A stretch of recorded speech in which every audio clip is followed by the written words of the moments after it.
Bill Maher, for example, espouses and has espoused throughout the past 2 years extremely strong support for Israel and what it's doing in Gaza. Lots of people on the left and increasing numbers of people on the right are appalled by that. It is an unpopular policy at this point to have the views that he holds. Will he ever admit that? No chance he'll ever admit that. So, Bill Maher frustrates me quite a lot. I agree that the foreign policy views he espouses are out of step with the Democratic Party and the Republican Party, frankly.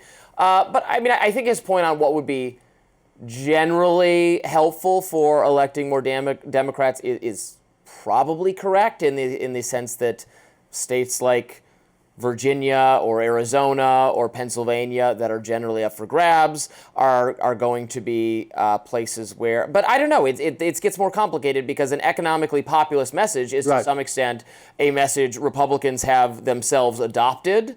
Now, I don't think it depends what we mean by economic populism. Again, I think free markets are better, free trade is better.